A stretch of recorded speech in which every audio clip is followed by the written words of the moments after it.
ये सूरत हाल किस तरफ जा सकती है? डोनाल्ड ट्रंप मोदी से इतना नाराज क्यों है? तो इसके बाद अब क्या होगा?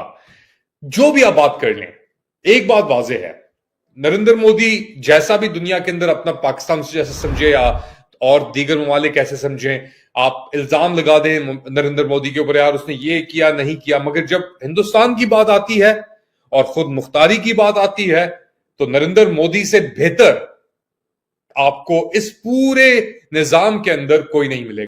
और अच्छी चीज दुश्मन से भी सीख लेनी चाहिए। भारत हमारा दुश्मन मुल्क है, लेकिन अच्छी चीज आप दुश्मन से भी सीख सकते हैं। ये ऐसी खबर मैंने पढ़ी कि एक बार तो मैं एनवियस हो गया हूं कि काश हमें भी ऐसे जर्नैल मिले होते। जितनी देर शी जिनपिंग ने उनकी बात नहीं मानी, जितनी देर शी जिनपिंग ने उनकी बात नहीं मानी, मोदी जो है वो खड़े रहे हैं।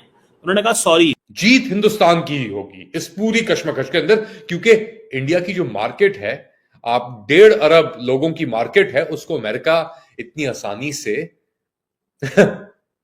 हिला नहीं सकता, गिरा नहीं सकता। तो ये तो एक उनके अपने फार्मर्स के लिए बहुत बड़ी कुर्बानी होती, तो जिसको इंडिया ने एक्सेप्ट नहीं किया। और इसी पॉइंट पे आके इंडिया की और अमेरिका की, तो अब बदले में हम भारत के ऊपर बहुत बड़े टैरिफ लगाने जा रहे हैं।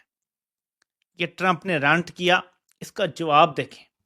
आप सोचेंगे काश पाकिस्तानी जर्नैल ऐसे होते, काश वो ऐसे तगड़े होते। साहब क्या एग्जैक्टली हुआ है? ये काउंटरवेट समझता था अमेरिका, अपना स्ट्रेटेजिक पार्टनर भी समझता था, काउंटरवेट चाइना का इस खित्ते में समझता था। ये सिर्फ और सिर्फ रूस से तेल की खरीदारी का मामला है? रूस से मामलात अगर पुतिन से मीटिंग में तय पा गए तो भारत के मामलात भी तय पा जाएंगे, या सदर ट्रंप का कोई और मसला है जिसका भारत को सामना है?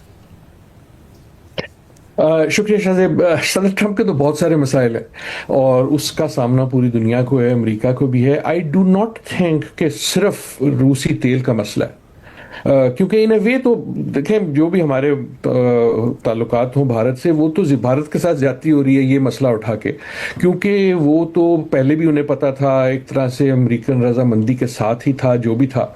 So it is greater than that, लेकिन मसला ज़रूर है। और भारत की तशवीश यही है कि मसला उस तेल से बड़ा है। अगर सिर्फ तेल का होता तो वो इसका कुछ कर सकते थे। और वो एक तो मसला है भारत का, और बल्कि मोदी साहब का जो रिलेशनशिप है डोनाल्ड ट्रंप के साथ, कि वो कैसे इतना ज्यादा सार हो गया।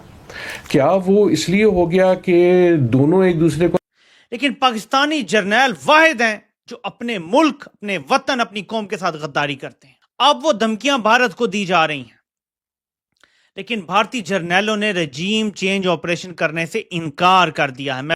तो दुश्मन में भी कुछ अच्छाई हो तो उसकी तारीफ कर देनी चाहिए, क्योंकि प्रेसिडेंट ट्रंप एक बिजनेसमैन है।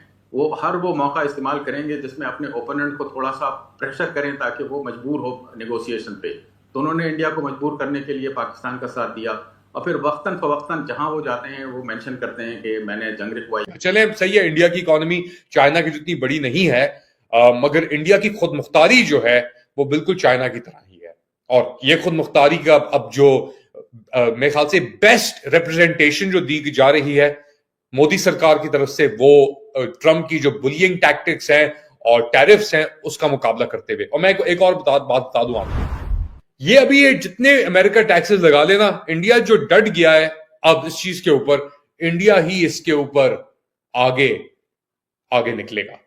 पाकिस्तान के गद्दार तरीन जर्नैलों के लिए ये डूब मरने का मकाम है जो मैं आपके सामने तफसीलात रखने जा रहा हूं। यकीन माने इनकी जगह अगर मैं होता, और अल्लाह ना करे कभी मैं हूं, लेकिन अगर मैं इनकी जगह होता, मैं अपने चुल्लू में खुद पानी डालता और खुद 100 मंजिला बिल्डिंग से छलांग लगा के उस चुल्लू पर पानी में डूब के मरता। इस कदर जिल्लत का इनके लिए मकाम है। फिर दोहराता हूं, भारत को भी वैसी ही धमकियां दी जा रही हैं जैसी पाकिस्तान को। नमस्कार दोस्तों, स्वागत है आपका नए वीडियो में। दोस्तों, इस समय अमेरिका मनमाने तरीके से भारत और अन्य कई देशों पर टैरिफ लगाया जा रहा है। उसने भारत पे 50% तक के टैरिफ की घोषणा भी कर दी है, लेकिन भारत की तरफ से इस पर अभी तक कोई जवाब आया नहीं था। लेकिन अब जयशंकर साहब ने कह दिया कि भारत किसी के सामने झुकेगा नहीं, और प्रधानमंत्री मोदी भी अब किसी भी तरह से झुकने के मूड में दिख नहीं रहे। और सद ब्राजील भी झुकने वाला देश नहीं, और चाइना तो पहले से झुक ही नहीं रहा था। तो ये चीज़ अमेरिका के लिए बहुत ही गलत साबित होती दिख रही है। ट्रंप का दांव उन्हीं पे उल्टा पड़ता दिख रहा है। और ये सब खबरें पाकिस्तानी मीडिया में बड़ी जोरों शोरों से चल रही है। चाइना जैसा देश झुक गया अमेरिका के सामने, लेकिन भारत नहीं झुक रहा है। तो मतलब वीडियो को देखिएगा और आपको अगर पसंद आता है तो वीडियो को लाइक करिएगा, चैनल को सब्सक्राइब जरूर करिए और कमेंट में बताइएगा कि भारत को इस टैरिफ के खिलाफ क्या करना चाहिए। 3.5 साल पहले दी गई थी कि तुम रूस के साथ क्यों ताल्लुकात बना रहे हो, रूस से क्यों तेल और गैस ले रहे हो, रूस क्यों मुलाकातें कर रहे हो, उनसे ताल्लुकात तुमने कायम रखे हुए हैं। बिल्कुल सेम सिचुएशन है, फर्क सिर्फ जर्नैली गैरत का है और कोई फर्क नहीं है। हमारे बेगैरत जर्नैल हैं, वहां गैरतमंद बैठे हुए हैं। आप देखिएगा कि सबसे प्रॉब्लम यह है कि अमेरिका की जो पोजीशन है वो बदलते हुए देर नहीं लगती। 2022 में यही अमेरिका था बाइडेन के अंडर जिसने पाकिस्तान को थ्रेट किया था कि आप बंदे बन जाओ वरना जो है हम आपको देख लेंगे, तो हम पाकिस्तान ने घुटने टेक दिए थे। अब आज 2025 है, अब अमेरिका जो है वो टोटली इंडिया के खिलाफ आपको नजर आता है, लेकिन जैसे ही उनको अपना फायदा नजर आएगा वो हो सकता है इंडिया से दोस्ती कर लें, पाकिस्तान को आंखें दिखाने लगें। अमेरिका की तरफ से जो इंडिया को कहा जा रहा है वो एक ही चीज़ कही जा रही है कि ठीक है तुम सो कॉल्ड तुम ग्लोबल साउथ के लीडर हो, ठीक है, वो हमने ही तुम्हें बनाया था। अब इंडिया ने फैसला किया कि नहीं, नरेंद्र मोदी जा रहे हैं चाइना, पुतिन आ रहे हैं इंडिया, डोवल बैठे हैं वहां पे, और ट्रम्प जो है वो इंडिया पे टैरिफ लगा रहे हैं। इंडियन फॉरेन पॉलिसी जो है उसको समझने के लिए आपको इस चीज़ को समझना पड़ेगा कि इंडिया जो है वो ये कहता है कि हम तो हैं एक मल्टी अलाइनमेंट पे बिलीव करने वाले हैं, लेकिन अमेरिकन्स ने उनको प्रेशराइज किया कि नहीं, ग्लोबल जियोपॉलिटिक्स में आइदर इट्स चाइना और यूएसए, आपने इन दोनों ब्लॉक्स के बीच में चुनना है। इंडिया कहता है नहीं, मैंने अपनी जो फॉरेन पॉलिसी के अंदर मैंने बैलेंस लेके आना है। ये है लड़ाई। यहां पे भी एक हमारा दुश्मन है, लेकिन उसके जर्नैलों ने स्टैंड ले लिया मेरे पाकिस्तानियों, और हमें उनसे सबक सीखना चाहिए। हमारे गद्दार जर्नैलों को इससे सबक सीखना चाहिए। आपको बताता हूं बैकग्राउंड इसका क्या है और फिर आपको बताता हूं कि जर्नैलों ने क्या किया है। नाज़रीन, डोनाल्ड ट्रंप ने लेटेस्ट रैंट में भारत को आड़े हाथों लिया। यहां से आगाज हुआ है दोबारा।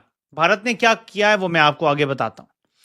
India is not only buying massive amounts of Russian oil, they are then for much of the oil purchase selling it on the open market for big profits. They don't care how many people in Ukraine are being killed by the Russian war machine. Because of this, I will be substantially raising the tariff paid by India to the USA.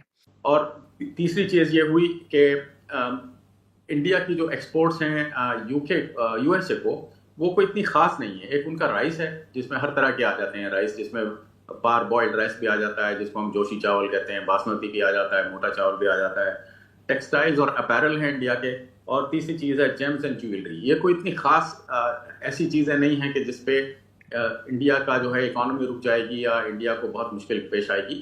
Of course फ़र्क पड़ेगा, ये जो 50% है इससे तो बहुत सारे उनके इस इंडस्ट्री से जो लोग वाबस्ता हैं इंडिया में, उसमें मल्टीनेशनल्स भी हैं, वो सारे के सारे मोदी को क्रिटिसाइज करेंगे, लेकिन ये कोई लाइफ और डेथ का मसला नहीं है इंडिया के मुल्क के लिए।